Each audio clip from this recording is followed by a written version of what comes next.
Well, it's that time again. It's Monday night. It's 8 o'clock. Here we go again. It's time for Nerd Initiatives TV Talk. As always, somebody play the intro.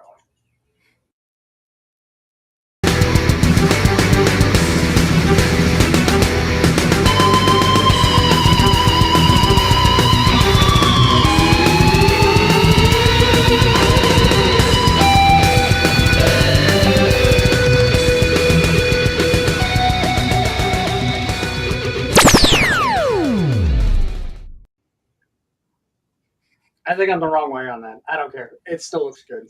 Either way, big thanks to Cellphone Wildcats for making that. This is probably going to be the last time you see that for the foreseeable future. Obviously, we have another season coming up. But speaking of which, we are at the season finale, ladies and gentlemen, and Time Lords of everywhere across the internet.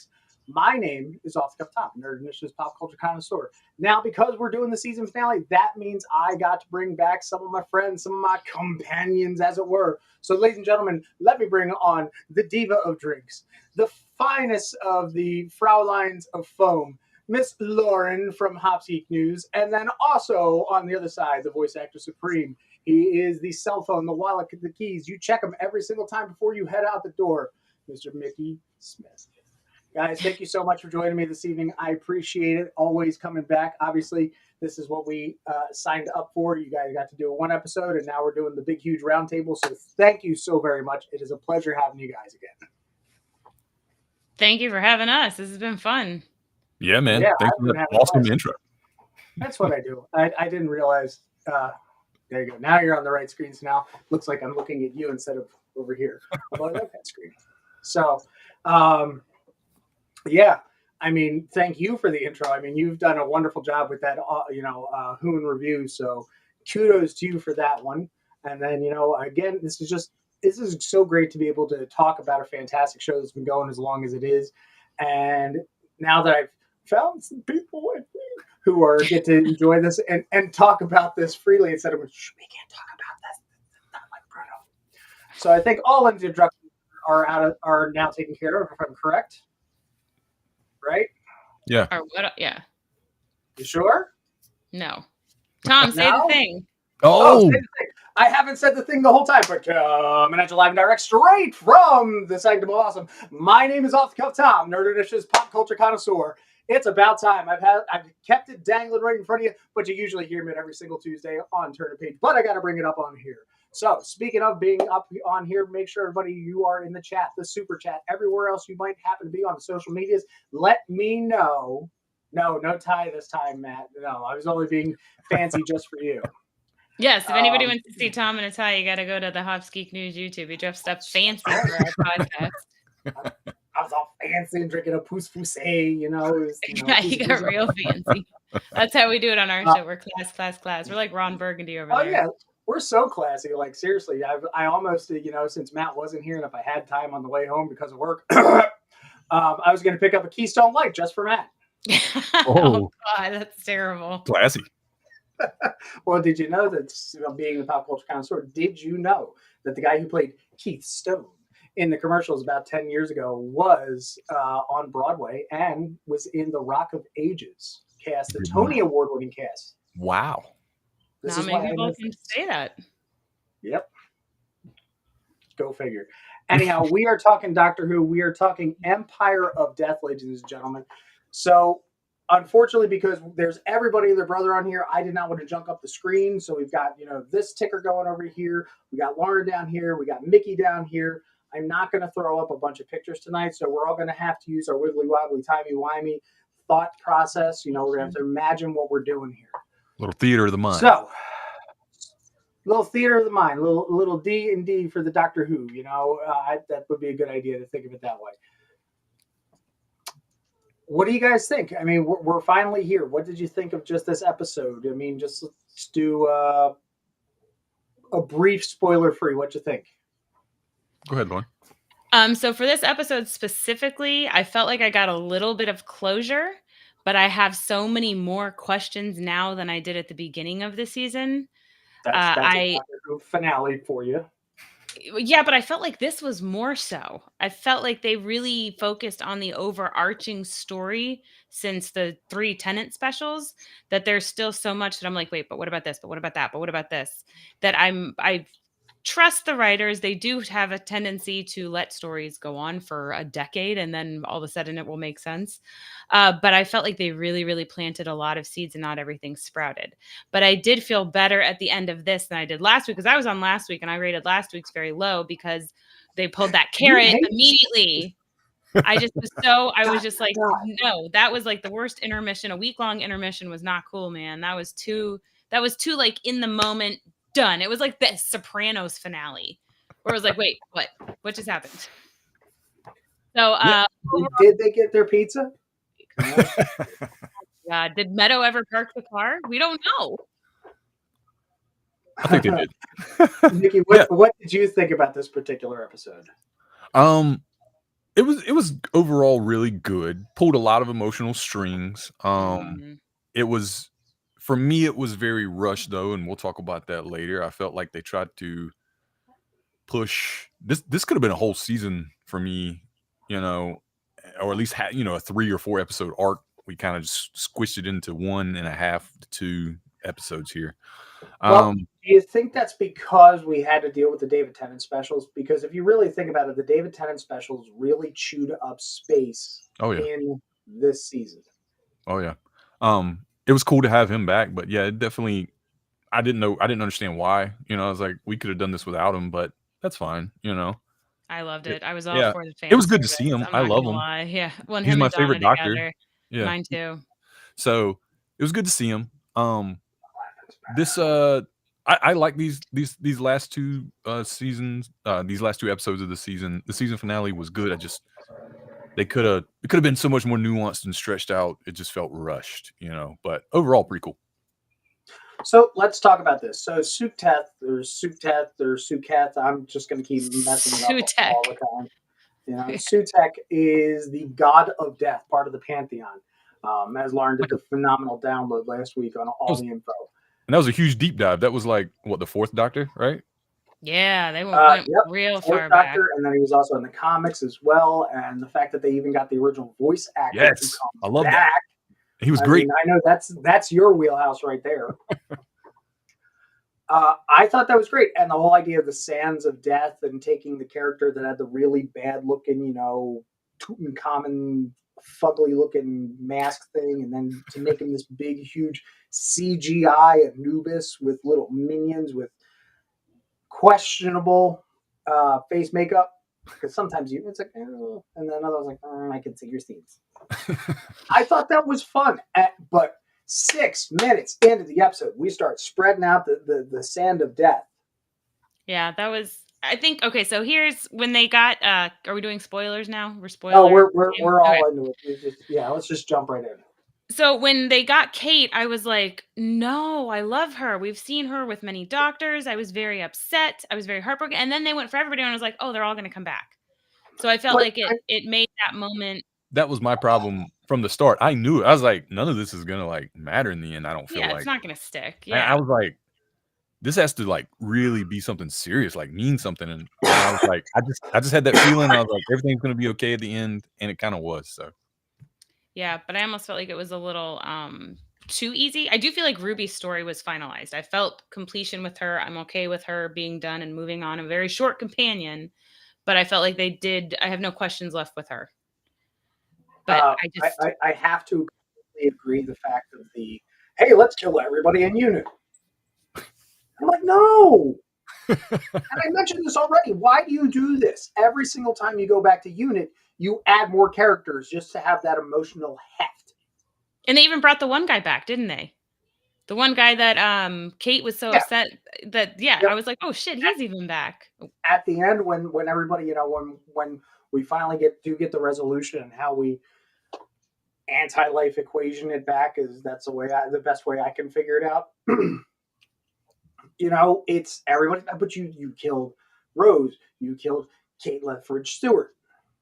You killed the new science dude. Like, cheers to him for also just having a fully loaded set. Dude, that was awesome.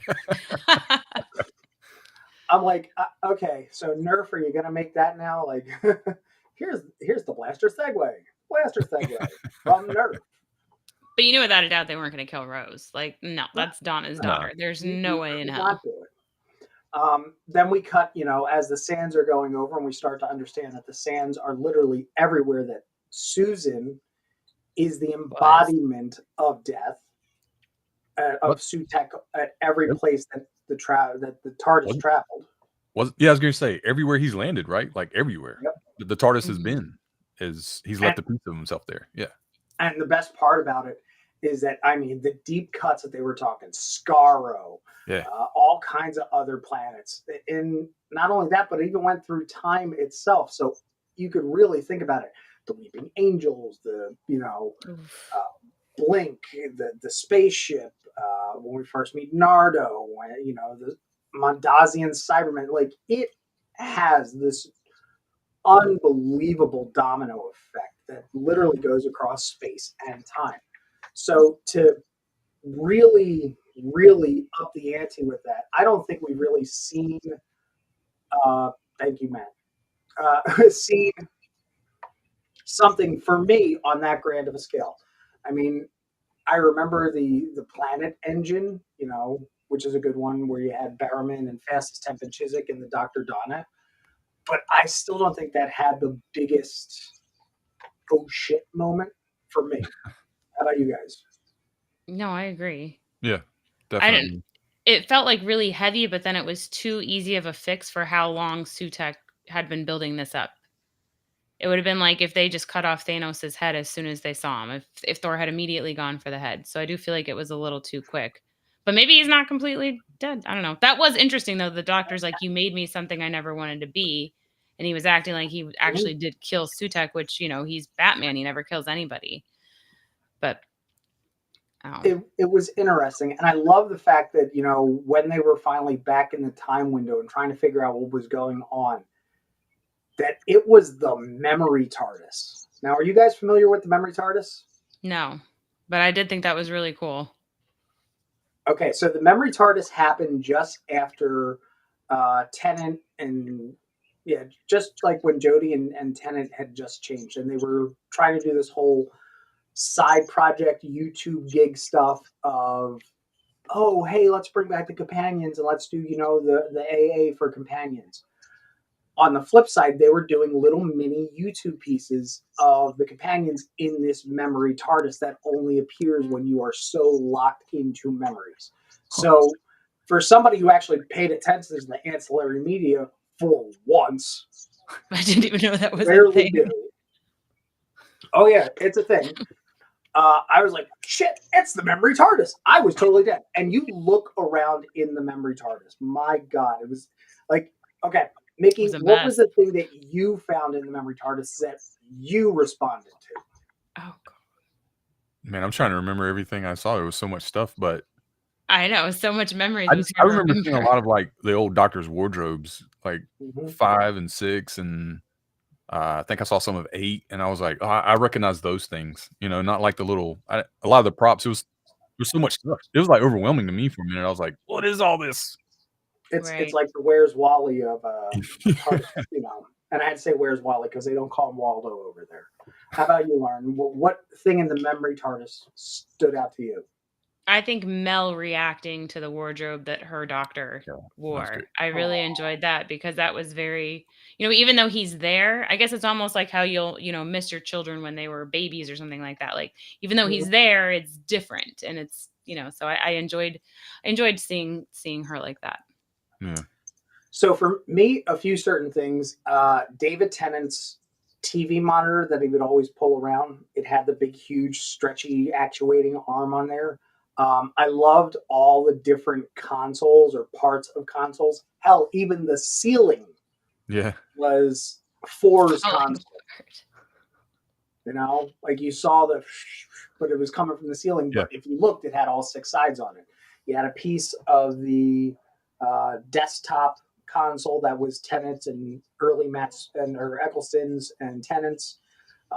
So seeing all that was great. I would have loved to seen a banana in there. Or a fez. Yeah. Because fezzes are cool. Yeah, you should. Yeah, but Maybe there was a even drawer a with piece of screwdrivers. celery. Was there a Oh guitar God, anywhere? what's that? I didn't see a guitar. Yeah. Was there a guitar No, anywhere? I didn't see the guitar. I didn't see the sonic shades, but I think there was so much stuff in there. I mean, heck, there's even a little tiny mini, because I'm looking at a picture right now. There's a mini jukebox in there, so I I guess saw that. it is relative to the size. But that was just so much fun, and the fact that we were able to take the screen out and use it as the window of the time window of I guess you could say, a fixed point in time,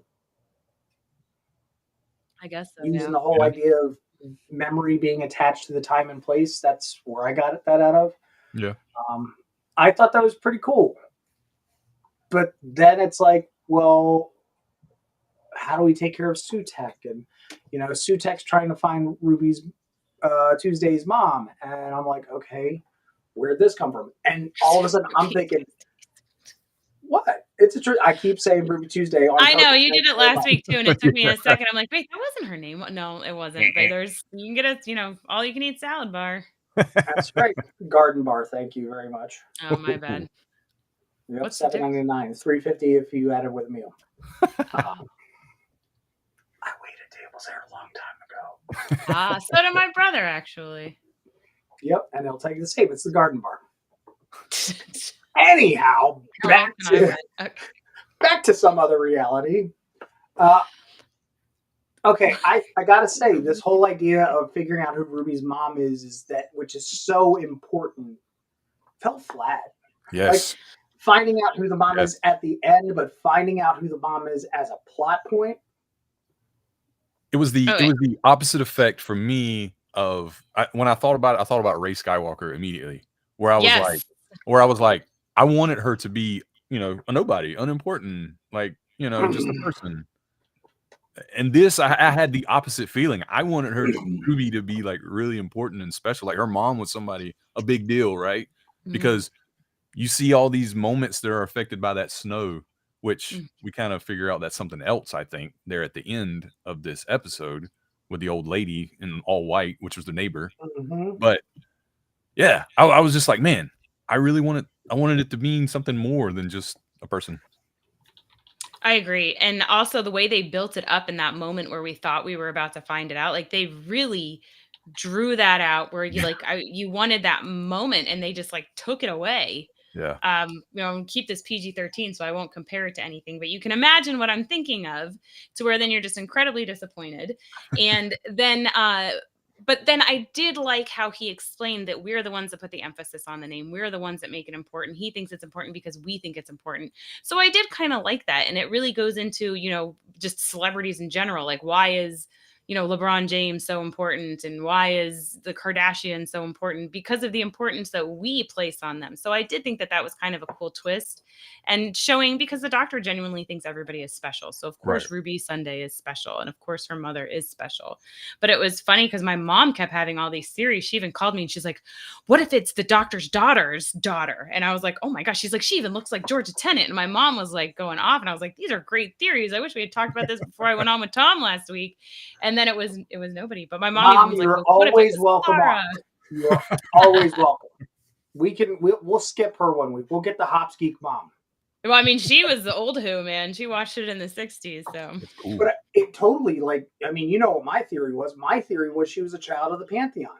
Yeah. Mm-hmm. As much as the Pantheon of Discord was about death and I was thinking there's a Pantheon of good. And that didn't work. Right. I was trying to think that wasn't that was Teen Titans. I was thinking where the dad was like an evil god or something, but Raven was still Trigon. Oh, Trigon, yeah.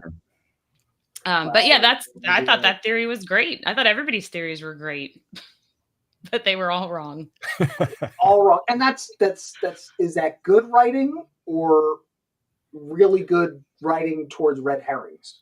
I almost wondered if they knew that we were all thinking of Rey and didn't want to play into that and wanted to go for the genuine, she's a quote unquote nobody. Yeah. I thought it was intentional from the beginning, really. I was like, I think because they leaned really hard into the doctor's explanation of why it was important that she's just ordinary, because ordinary people do extraordinary things. And like, sometimes we get this sense of like, I'm meant for something great. I mean, maybe you are, but not right now, man. Just chill. Just do your, you know? And The so other thing, I think they meant to do that from the beginning as kind of like a lesson, you know? going back into the memory TARDIS and talking about how this, that, and the other thing, and then the perception filter comes up. And then we take the perception filter and he explains how long the perception filter Get a goes. callback. And then we get a callback to one of the episodes of the season. I was like, okay. I thought that was cool.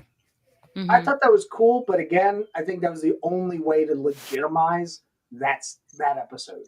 And then they also tied in the DNA testing, which I was like, this is pretty good. You know, they did the 73 yards thing, perception filter, and then like that guy, the prime minister with the DNA testing that would help them find her mom. And I was like, that was pretty good. Yeah, again, like I said, it just legitimized that episode because again, Boom and 73 yards to me, but we're going to talk about for that when we talk about the whole season. So using Sutekh, death taking care of death equals life. I mean, how does that work in your guys' math, in your sci-fi? Well, if you think about it, or this is how I thought about it, the doctor is death for death, so that would make him life, right? Like he's the anti-death. Yeah. They cancel each other out. I mean, two wrongs make a right? Right. I feel like the doctor has said before, two wrongs don't make a right. I don't know that one. Do you remember the episode? Of course you do, because it's a phenomenal episode with 9. The Are You My Mommy? Mm-hmm. And I love that episode. It's one of my all-time favorite episodes because I love how excited he gets when he realizes nobody is going to die today. He was so genuinely excited. Remember, it was the same episode too. Yeah. But the way he like rewinds everything and like the explanation made sense. It made complete sense, and I bought it. And I loved how excited he was because he's so used to people dying. And I felt like this. Yes, he was excited everybody was coming back, but it was so quick and so easy. And I didn't feel like there was a lot of like usually the doctors are very like detail, like explaining things, and I felt like we were kind of missing that. It was kind of like I guess they just cancel each other. I guess we just infer our own kind of detailed explanation. Yeah, I didn't understand how the whole thing worked because when he was dragging him through the time vortex and like his claw was kind of like skirting the edge or whatever it was, tearing through reality or something. Yeah, it was really cool. But I was like, is he rewinding time by doing that? What is happening here? Like, it's like Superman going back. Couldn't figure out how everybody was coming back to life just because he was dragging them through the time vortex and he was kind of like tearing through it somehow with his claws. And all I could come up with is we're going back in time. But then all the sand was still there when everybody was waking up. So I don't know. Yeah. I thought about that too. Like, shouldn't the sand have like reformed them? I mean, ashes to ashes, dust to dust kind of thing. Or is it a thing where like if you kill death, everybody comes back to life? So I don't know. I don't know. Like I've theorized way too much. Wibbly wobbly timely. Yeah, I felt like it literally hurt my head. Right. I feel like there was too much like you have to suspend reality. I mean, it's Doctor Who, obviously it's not reality. Yeah, it's cool but sometimes. Yeah, but I want those explanations even if they're off the wall and don't actually make sense.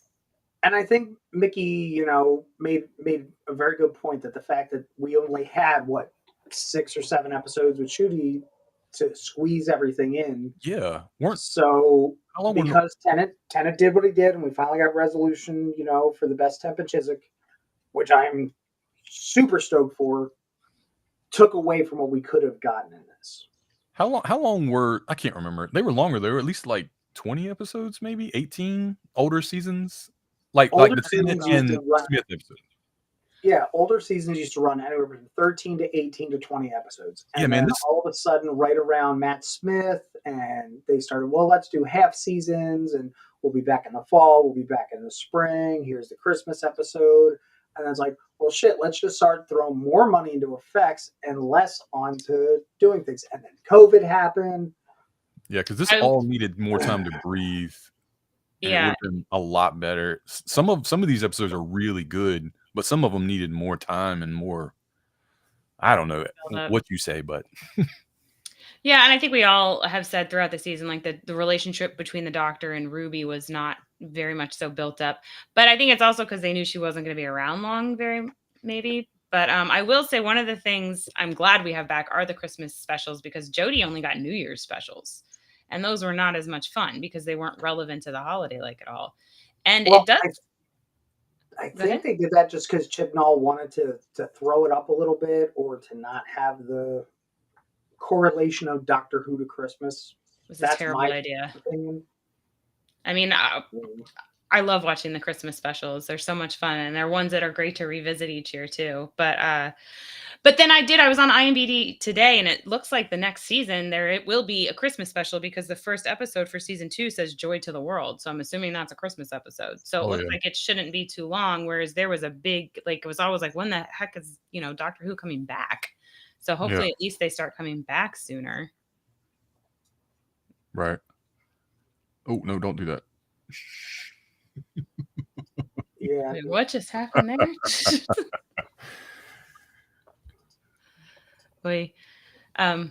Yeah, so hopefully we get less of a gap in between there.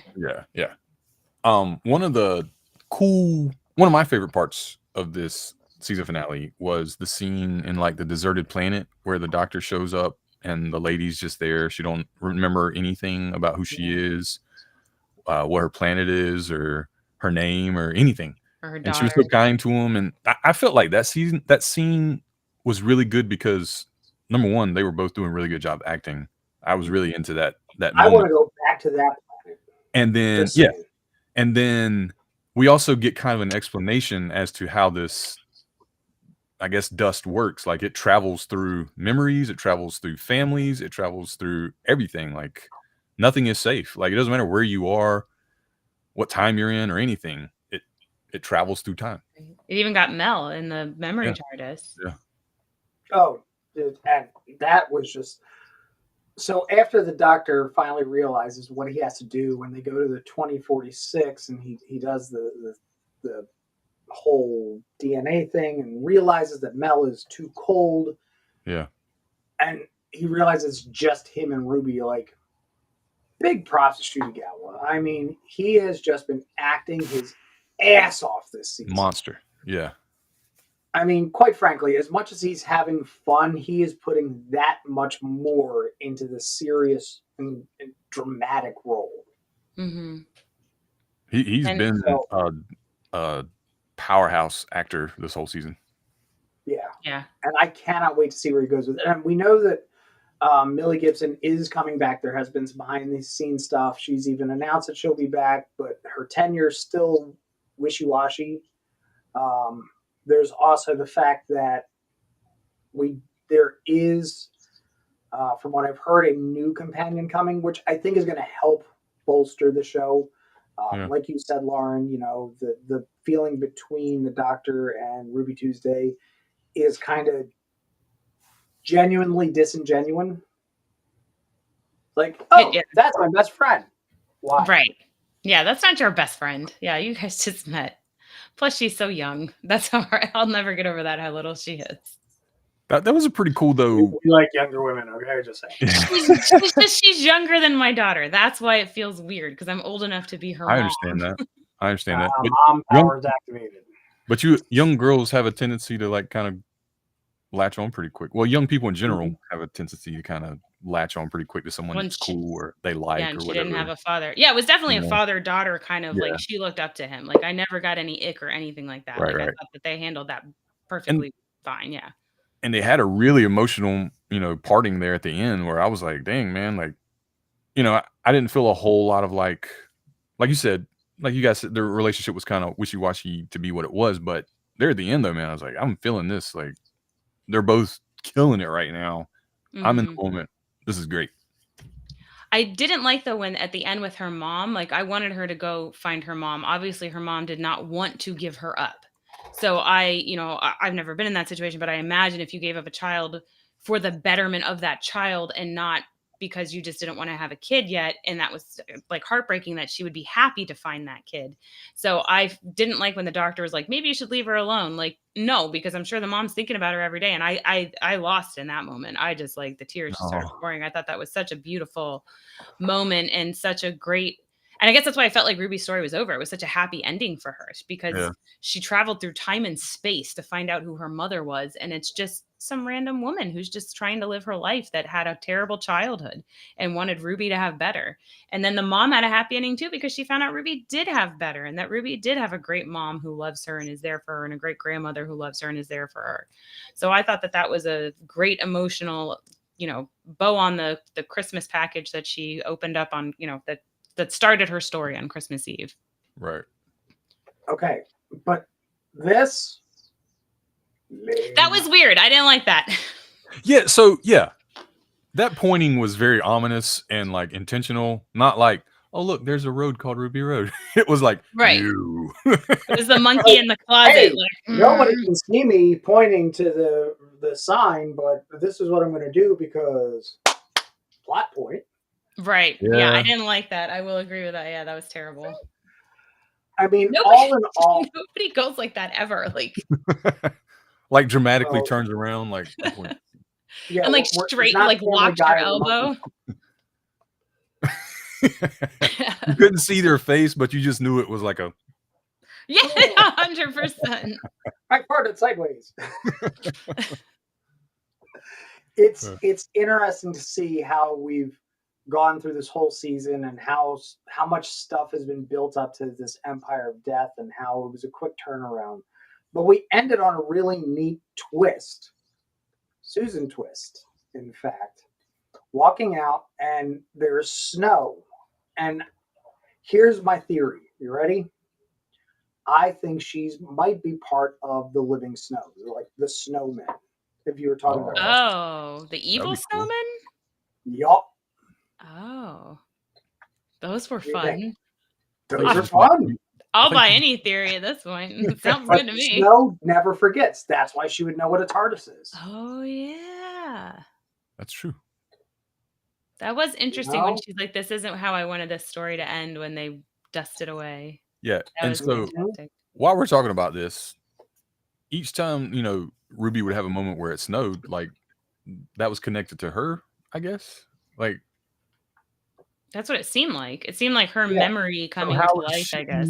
Connected to Ruby, if Ruby's just ordinary, or is this all just, I have a feeling this will have something to do with the Doctor himself once we get to the end of his road, or, maybe the next season, I don't know. But yeah, the snow thing had me thinking Ruby was special, and then the snow thing is actually connected to this lady. That threw me off a little bit. Well, that's another one of the things that I have more questions, because I don't know. Like, and it was snowing on the random planet when the neighbor wasn't even there. Or was she? I don't know. I don't know, yeah. And she was so doom and gloom with grandma and like scary. And I thought she was gonna murder and then when her. They came back, they were like, "Oh yeah, we're best friends." And I was like, I'd be like, "Get the hell out of my house right now!" Right, like, you're not getting your tea. Someone get it. Tea. Calling whatever they call it. It's not 911 there. Right. Where's Rose's mom to make a cup of tea when you need one? The other Rose. Yeah, absolutely. Like, someone call up what's her name from King Ralph. She'll bring you a cup of tea. Jackie. Jackie, that was her name. Yeah, Jackie. And yes, I'm that old. I remember her as the love interest from King Ralph. Oh, okay. I didn't even know what you're talking about. But we're like the same age. Sorry, kids. This episode is brought to you by Elder Millennials. Elder Millennials. We were there at the Oregon Trail. I died of dysentery. Eaten by wolves. So okay, I think we've talked the heck out of Empire Death, and just a quick rating. All right, again, I apologize, folks. Computer issues, no graphics tonight.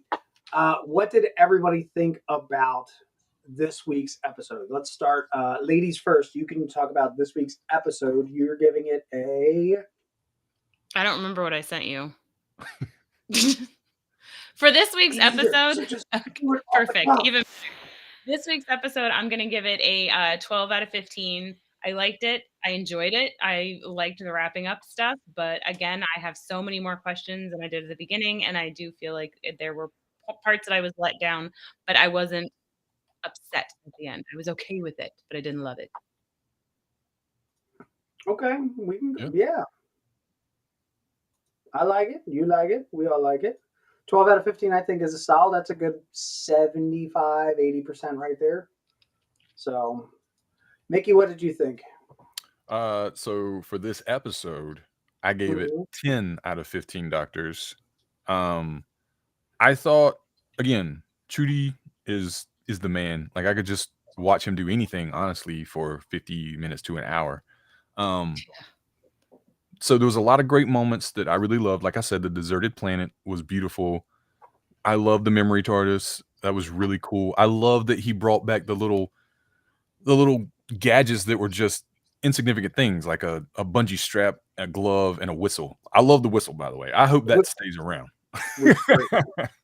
But Sexy was listening to that whistle going, all right. that's something we didn't talk about. I really love that moment where he's just like blowing that whistle and it shoots right out All the the back, attention. blows that Hell thing yeah. away, and shoots. That was awesome. But there was just too many plot points that didn't hit for me, and it was rushed. Like, I already said it, but they had to let that thing breathe. It would have been so much better. It was just like the pacing was boom, let's go, and then they would have like a really low point that didn't help it, you know. So 10 out of 15. I'm going to go with an 11 out of 15. One, because we all know how much I like Matt Smith's Doctor.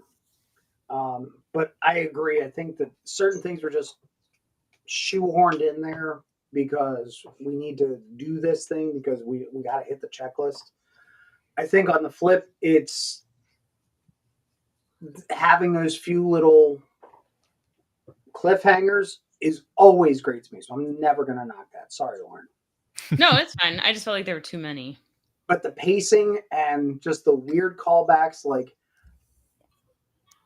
I don't know, that whole 73 yards callback threw me completely off. Completely off putting.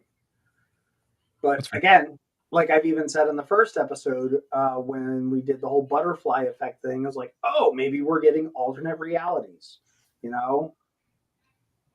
Oh, that's a good one. Nico thinks that, it was a callback to K9. I know I did see a K9 head in the memory TARDIS. Oh, that's fun. So, affirmative. That might be a good one. Yeah. I would love that. Good. Nice call on that one, Mr. Nico. So, let's talk the season as a whole. What was your highlight and what was your low light? And what was your, and then we're going to talk about like, oh, this is my favorite little thing we did here, and that's my least favorite thing. So there's a difference. Like this is the nerdy thing we like, this is the nerdy thing we didn't like, but what was your favorite moment and your least favorite? Am I starting again, or Mickey, you want to start kicking off? off? Mickey's turn this time. Oh, I got to go first this time? Yeah, you got to go first this time. You know my highlight. You know my highlight because we already talked about it, and it was my episode, Dot and Bubble, where those people turned out to be very awful people. I've never wanted anyone in a Doctor Who episode to die before. And yeah, and I wanted her to die. And in spite of it all, the Doctor is like, I don't care. I just want to save your life. And it broke his heart that they wouldn't accept his proposal or, his offer for help. And like, that was a great moment for me. Definitely a huge high for me. Low. Oh man. Look, we're all being honest here. This is pop culture positivity. Yeah. I did not love the first episode all that much, and the musical number was not my vibe at all. Not that it was bad. Delete. Not that it was bad or anything. I guess it just wasn't for me, like my vibe, right? So I was just that whole time I was like, okay, I think I picked up my phone and I was just like, wait, let me know when this is over. Okay, Lauren, what was your big wow moment for the season?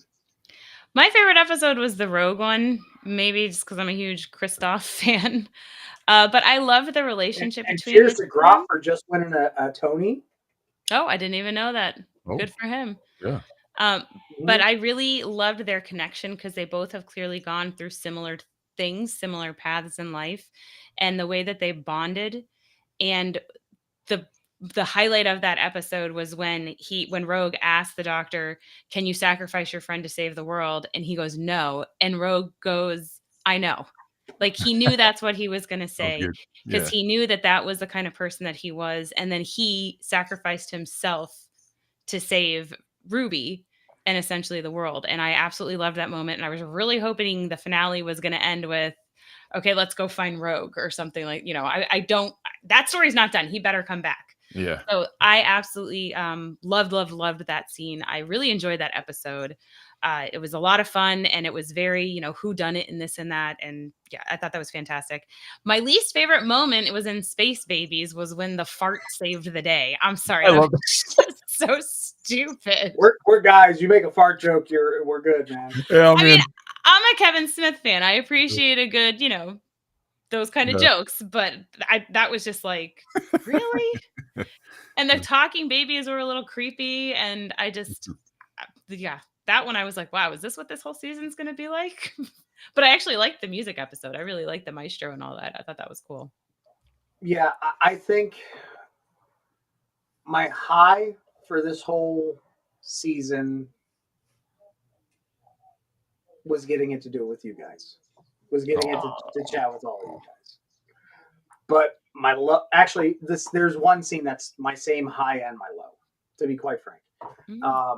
It's at the end of Dot and Bubble.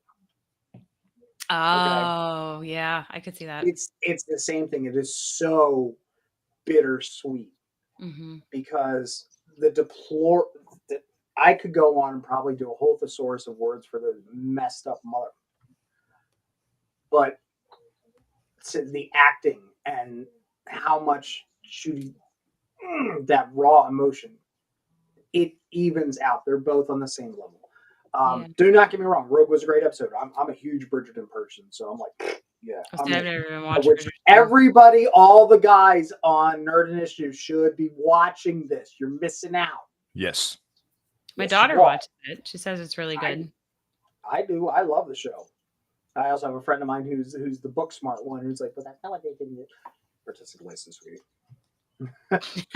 So, what was your favorite Doctor Who callback this whole season? Whole season. That's a hard one, because that was one of my favorite things about this season was all the callbacks. It genuinely made me want to be like, go back and watch everything. Oh, so my favorite. See, Ken's got the wrong show. Bridgerton, buddy, not the Bear. I love the Bear. Don't get me wrong. We'll talk shop on that eventually.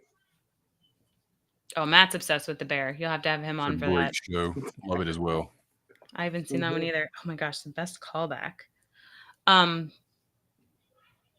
feel like I'm gonna need like 15 minutes to think about this. I gotta rewatch the whole season. Oh, in 15 minutes? That's impressive. I'm like, what is it, Sister Stage on The Boys? I'm just gonna watch it really fast. Shoot. Oh my god, that's hard. It is so hard. I love that they brought Susan. That they made her relevant, kinda. But then that was a big tease as well. I'll spare you guys. He mentioned fish sticks and custard. He did. You're right. Yep. I really liked that because we don't like. Does this Doctor like that? I don't know because we've only seen it with 11. So I'm going to say that was my favorite callback, and because Matt Smith is my second favorite, I love him. Mickey, you got one? The only thing that really that I can think of right now, I don't know if I call it a callback. It was just an image. Was when they were playing the footage of the Fourth Doctor in the TV with Sutek, like when that happened originally. Because I love Tom Baker, and I was just like, yeah, man, I'm gonna go back and watch that episode now. Yeah. I think for me, they did this really smart, and they used the memory TARDIS perfectly. And I think the memory TARDIS was the callback for the whole season. They were really smart in this season with the fact that they knew how many new viewers they were going to get to the show.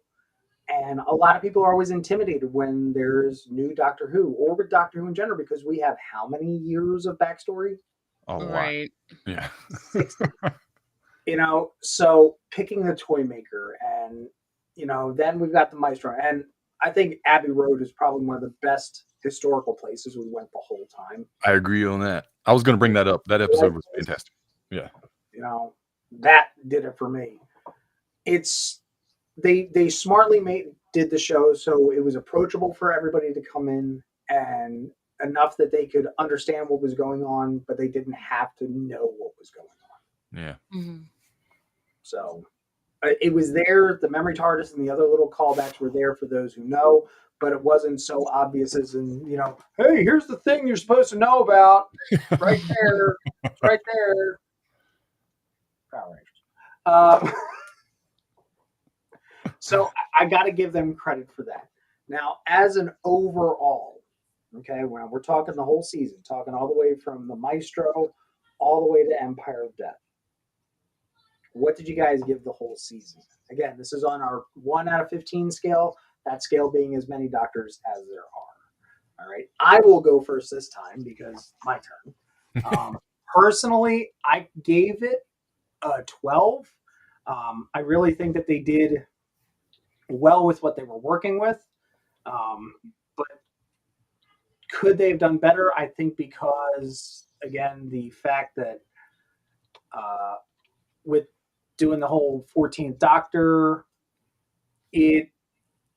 production and shoving everything all together just didn't work. So I give it a 12 out of 15. There were solid stories when there were solid stories, but there were weak stories. 73 yards, weak to me. Boom.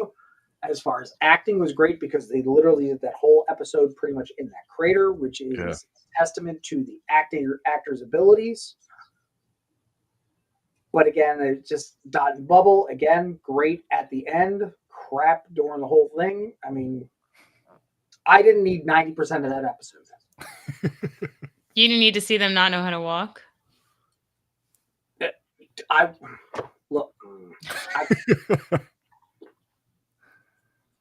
What the things I see every day at my job reminds me of dot and bubble. It's all. Oh, jeez.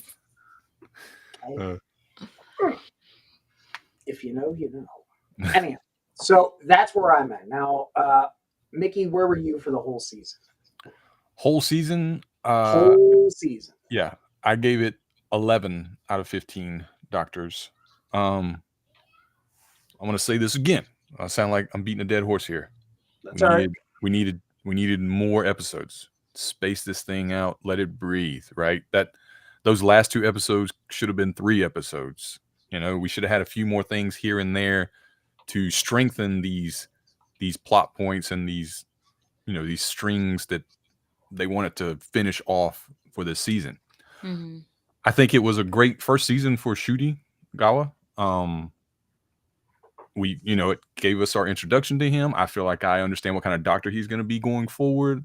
I like his, we got to know kind of what his mannerisms are, and a lot of things about him. It was a good introduction. We got a good companion and just wrapped it up in the first season, and we can go from there. It was, you already said the acting, holy crap, like the whole season was full of great dialogue and great interactions between characters. So many great Who moments. As you said, Abbey Road, that whole episode was amazing. The Devil's Cord. Yeah, I really liked it. I should have talked more about that in my, best moments. Mm-hmm. So we got a lot of good historical stuff. We got a lot of good, like, doomsday stuff. We got a lot of space. Babies. We had fun moments. I prefer dinosaurs in space. Moments of hope. We had everything in this episode. It could have been stronger if it had been stretched out a little more. There you go. Mm-hmm. Well, I mean, they could even do. I mean, I don't want to know what what's going on behind the scenes, but they could have. I felt like some of the episodes just needed to be a little longer, and it's like not like you have to fit it in prime time on BBC anymore. I don't know if they still try to get it into a certain thing for reruns, or I don't know what the contracts say and whatnot. They got to stay in that little box. Right, that's kind of what I figured as much, but I guess I don't know. It's like just a little bit more. I would have rather one long episode in the finale than have it broken up. Kept the momentum. I'd be okay with a double episode for the finale. Give me an hour and a half. Give me an hour and a half. Give me a made-for-TV movie. I don't know.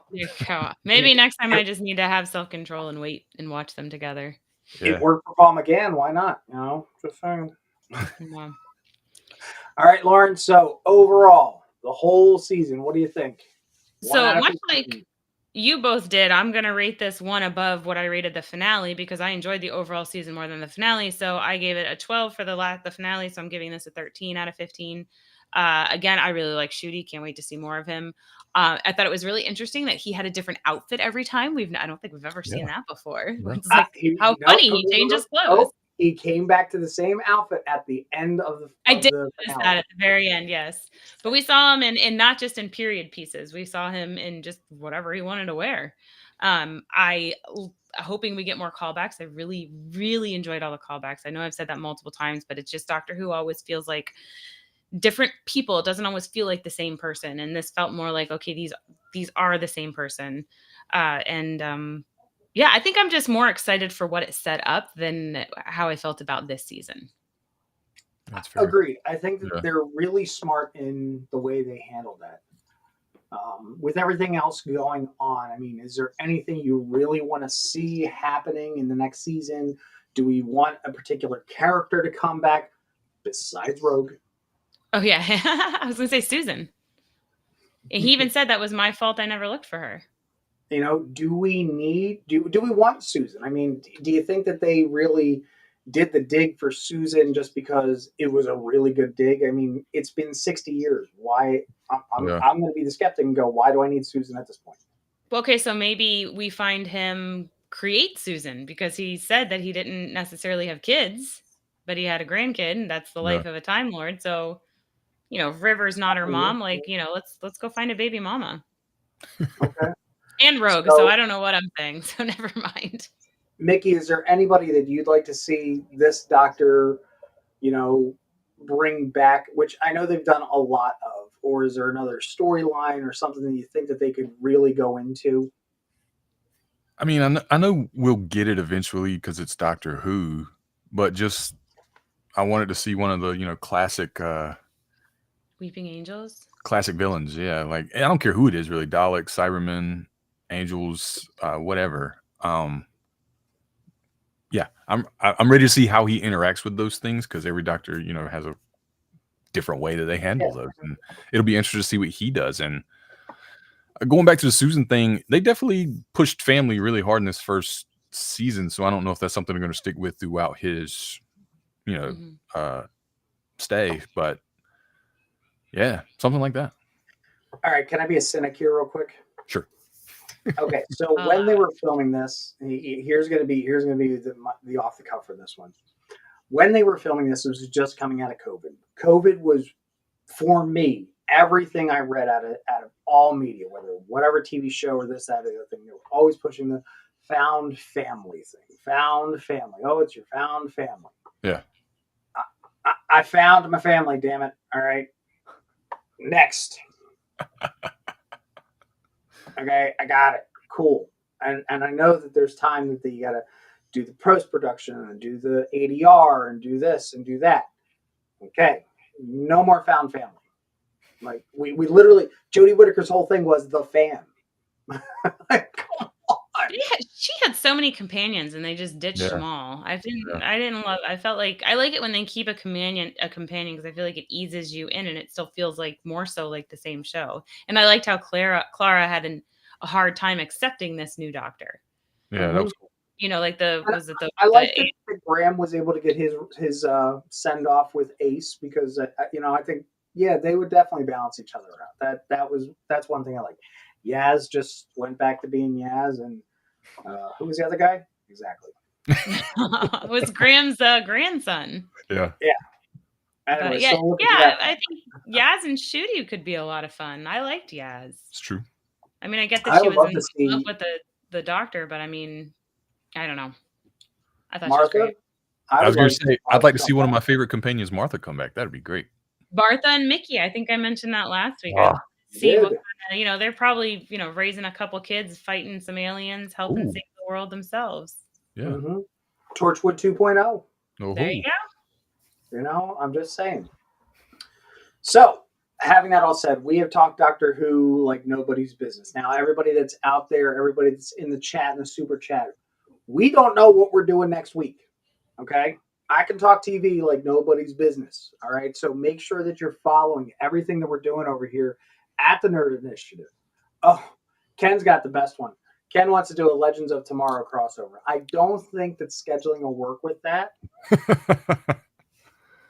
Legends of Tomorrow. Oh, wait, the comic or the TV? The TV show. I loved that TV show. That TV, like anybody who stopped watching it, go back and go finish it. It was so good. Best DC show on CW. I finished it, and now we've got one of the actresses from that is on The Rookie now as well. Oh, Yep. So yeah, like, let us know in the chat or the super chat. See, all Ken wants me to do is talk TV. There's The Boys. Oh yeah, The Boys. Well, we're doing a Cantina Hour Thursday to talk of The Boys and probably a little bit of The Apocalypse. I'll but talk mainly The Bridget, Boys. and you guys can talk. Hey, The you don't Boys. watch I The know. Boys. I forgot. I don't keep watch The forgetting Boys. that. I haven't had the opportunity to watch it yet. I'm busy. Crazy, man. You're missing out on the best television there is. I don't know, man. Have you watched Bridgerton yet? I have not, but I don't need to because I watch The Boys. I know, but I'll be very honest, and if I'd love to hear what everybody's got to say. And again, chiming in, cough, cough. The Boys are Acolyte, cough, cough. I'm down for talking Acolyte because I know Matt would be right here with me doing it too. You know, he'll be the twin to my twin. But to be quite honest, you know what? I'll put it out there. What I'm watching right now, anybody want to guess? And it is not a new show. It is something that has been on Netflix, and I've caught clips of it here and there on TikTok. Supernatural. No, shut your cake hole. Pie hole. No, it was a cake hole. Good job. Okay, it's on Netflix, and is it a Netflix original? No, BBC, as a matter of fact. I am quite the Anglophile. Black Mirror? Nope. Black Sails? Nope. Is it that one with She-Hulk? Nope. Oh, that's Orphan Black. Yeah. I think I'm out of BBC shows. Why is everything black on BBC? Call the Midwife. Oh, you did mention that. So Okay. I actually watched, I think, season 1 last time I was pregnant. And it was it's because, misery loves company. But I had to, it's the same, I felt like it was the same episode over and over. So I gave up. So you have to let me know if it ends well. But now I go most back medical shows. So, I mean, there's always going to be the payoff, and it's like a procedural. It's a procedural medical show. Yeah. But it's so they get really good with the dynamics with the characters. Now, Lauren, what are you watching right now? Just an idea. I mean, besides The Boys. Besides The Boys, I just watched The Boys on repeat and Supernatural.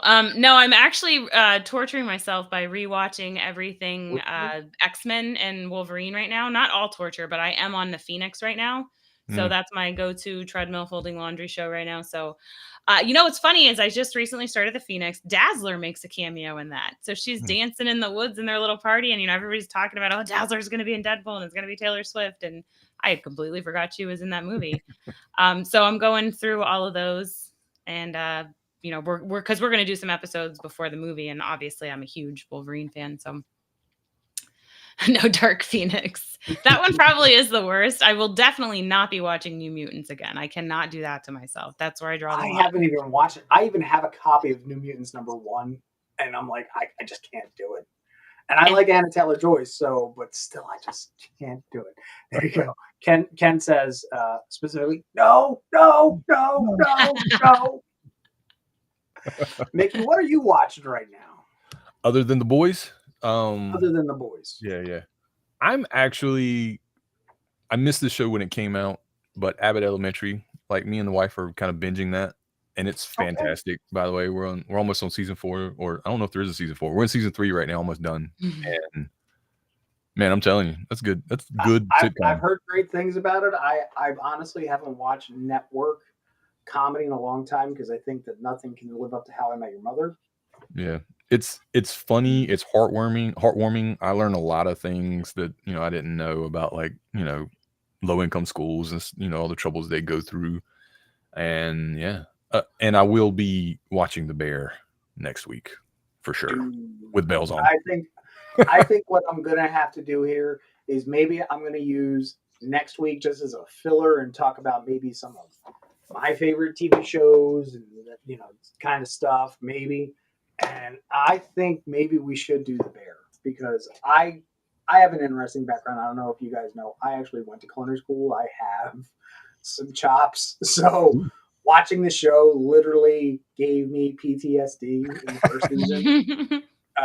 So I love it, and I would love to see how they do it. So that might be a good idea. We might just need a filler episode and then start The Bear. Is because I anyone don't doing House of the Dragon? That is one I'm watching too. My husband's big on that one. I washed my hands of everything Game of Thrones after Game of Thrones. I haven't been watching House of the Dragon because my wife wants to binge the whole thing all at once. I pushed a button. I'm not angry. All right, so you won't be doing that one next week. Yeah. Nope. Well, what I will be doing is it will always be open call. Everybody is always welcome to come here because Nerd Initiative is the home of pop culture positivity. And we have a great, great cast of crew of phenomenal people like Lauren, like Mickey, like Matt, even Ken. You can watch him on Tuesday. He's not a Monday person. You know, you got Rich, we got a new guy, Nick. There's so many people that bring so much to the table. But just to make sure, you got to do the homework. Make sure that you always hit that subscribe button, click and ding the thing for the notifications. And when you're done, tap that thumbs up. I like how Uncle Roger though says smack that thumbs up. But that's just me. And as far as everybody else is concerned, you can always just come back here to the Nerd Initiative, see what we're doing. You know, we've got all the fantastic. Monday, we've got TV Talk. Tuesday, Tap. Right, and it's going right there. See, somebody point down to it. I don't have the screen today to point down. Thank you. There's his hands. It's like Vernon Shirley. Shabeel Samasi. We're gonna do it. Again, ladies and gentlemen, brought to you by Elder Millennials. Can we put that up at the end? Yes. And your voice would sound so much better doing it too. But again, other than subscribing, make sure it is con season. Wear your nerd on your sleeve, ladies and gentlemen. Sorry, I have to cover up these beautiful people's faces to do it. There you go. See, Lauren's got it with the jazz hands. Thank you, Vanna. Jazz hands. Wear your nerd on your sleeve. Get your Nerd Initiative merch. Trust me, you're going to see it out there at con season. I have something that I'm working on that you're definitely going to see at Power Morphicon. And I have some Power Ranger content coming on the way. Make sure you're checking out the website. We've got so much stuff coming in. Always, constantly check it every single day. Now, what is constant? Every single Wednesday. Now, with all the comic books coming out, we've got Comixology on Tuesday, and DC's finally got their head out of their cowl and decided to post with everybody else. So we're going to have so many books coming out on Wednesday. What are you waiting for? Dropping in from the top rope on Thursday. Big Rich with Wrestling Night. Rented Lips. Wrestling Night Live. And then, of course, you know, what got my start on here was definitely Turn a Page with these fine folks. You'll see big old Ken from the ODPH podcast on there. We're going to be talking all kinds of nerdy news. We're talking about comic books. I think this week we might be talking. Yay. Go. I might be bringing props. But if there's anything else you need to know, just get on the website. Let us know. We want to hear from you. Follow us on the social medias. Just do whatever you got to. We are here for you. We are the home of pop culture positivity, and we are here to bring it along with you. Okay. Ken said I can say we're doing Mighty Morphin Power Rangers 101 this week. The brand new series started by Missy Flores. Maybe I'll bring Zordon and put him on the table. I don't know, because I have the Zordon figure. Anyhow, other than that, having that said, ladies and gentlemen, once again, coming at you live and direct straight from the Sanctum of Awesome, my name is Off the Cuff Tom. It has been a pleasure talking Doctor Who with you, and I cannot wait to see you next week with all my wonderful friends here from Nerd Initiative, but more importantly, see it with you. As I always used to say when I was a streamer,